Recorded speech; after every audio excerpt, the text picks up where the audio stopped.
Good, happy Wednesday evening. I'm Riley King, and welcome to the Riley King Newscast. Let's get started. First step, suicidal man prompts shelter-in-place warning in Brentwood neighborhood. Let's take a listen to this video from WMUR News 9. About the wildlife. Big smile. Fly faster than you think. Get 2 times points at restaurants and grocery stores. The JetBlue card.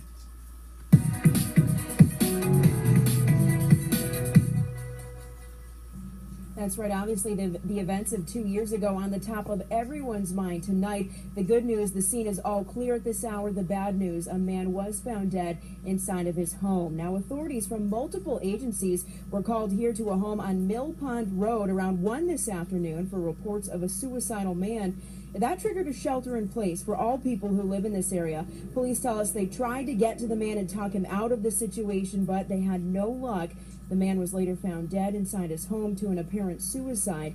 Police say they're not releasing any more information on that individual while they continue to notify family members. All of this, of course, triggering horrific memories of when Officer Stephen Arkell was killed. It's scary, you don't know what's going on, but that was horrific because it was so violent, loss of life, more loss of life, but the explosion too was incredible. I mean, people, you don't forget that kind of stuff. Honestly, the guys did a fantastic job. I don't think anybody even thought about that while this was going on. They may reflect on that now. Now, people were allowed back into their homes at around 4:30 this afternoon. Police expect to release more information later on tonight.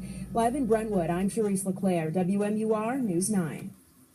Okay, and there you go on that report.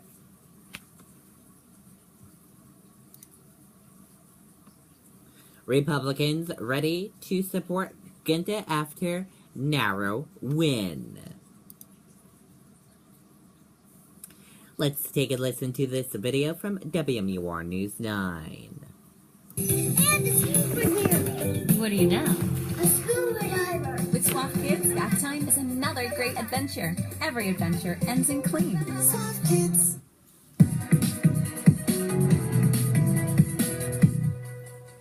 We're a family, and families sometimes have disagreements.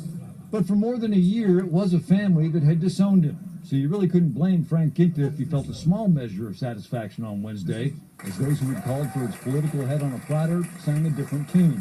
From the Senate President, I want to congratulate Congressman Frank Ginta, to the Speaker of the House, So get out there and work for those Republican candidates. to Senator Kelly Ayotte. Us coming together, we will succeed up and down this ticket. All embraced a ticket that Frank Ginta is once again a part of. We are a unified party.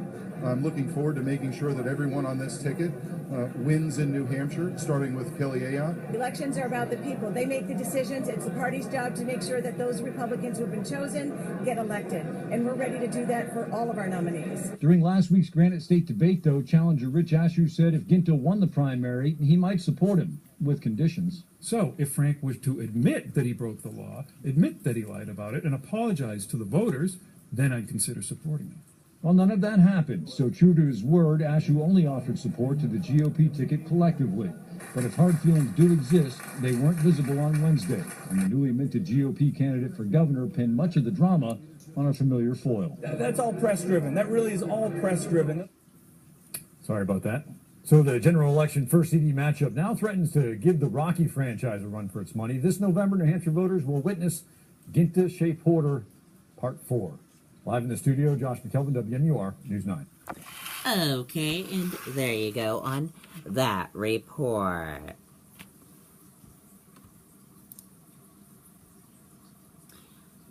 Updated, Frank Eldobert concedes GOP governor's primary race, endorses Chris Sununu. Let's take a listen to this video.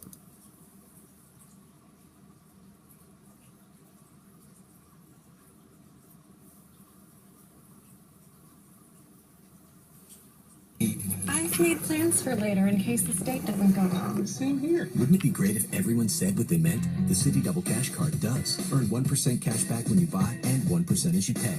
Double means double.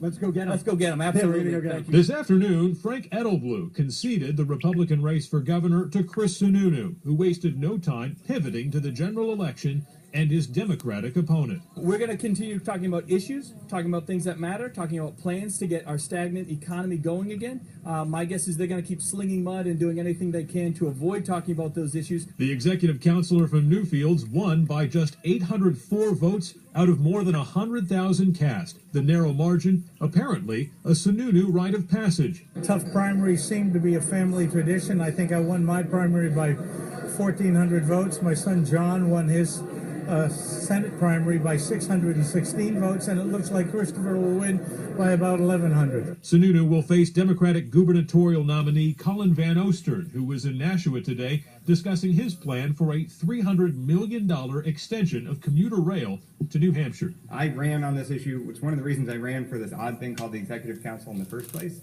I helped get the economic feasibility study done. The latest Granite State poll shows almost 3/4 of New Hampshire voters don't know who Van Ostern is. Name recognition isn't as big of a problem for the Republican in this race, but Democrats who've been doing electoral battle with the Sununus through 4 decades now say, quote, "The bloom is off that rose." I think it's pretty clear now that the Sununu name does not have the attraction that it may once have had in New Hampshire. But that name did make it through this hotly contested primary. And while the Democratic Party is trying to paint him as an extremist, Republicans say the pro-choice Sununu is their most moderate statewide candidate in years. Adam Sexton, WMUR. Okay, and there you go on that report.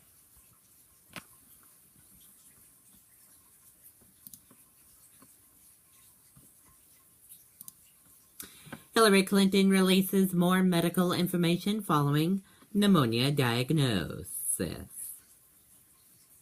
Let's take a listen to this video from ABC News. Your shoulders.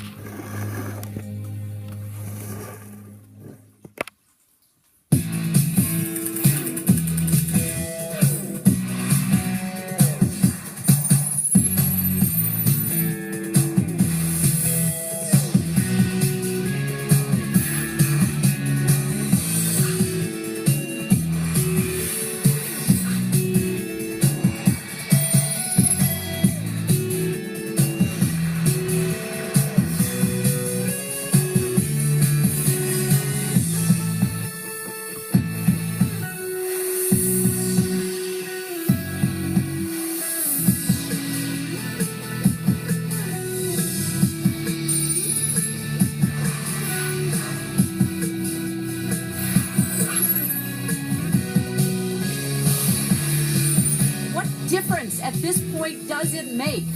I thought using one device would be simpler. I'm back!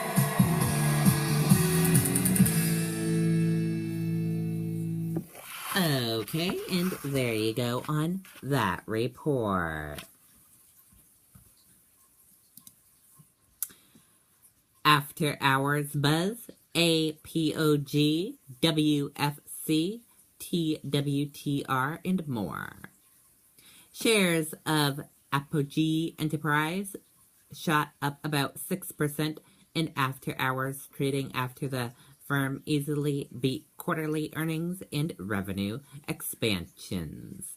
The firm reported earnings of 77 cents per share on revenue of $279 million.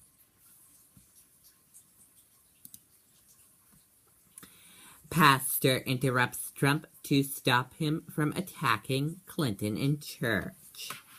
Let's take a listen to this video from CNN. A new story each week starts tonight at 10 on IFC.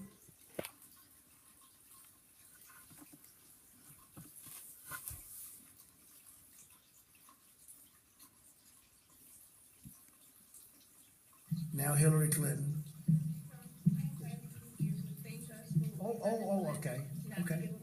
Okay, that's good. And I'm going to go back on the, okay. Flint's pain is a result of so many different failures. And I must say that no, I never would. And frankly, Time magazine, as you know, they reported this year that the federal government, they've got a long way to go to bring Flint back. And I look at the damage done, and the damage can be taken care of. Thank you, Pat. Okay, and that does it for the Riley King Newscast right here on the Riley King Network. I hope you all have a great rest of your Wednesday night. Good night, everyone. Bye.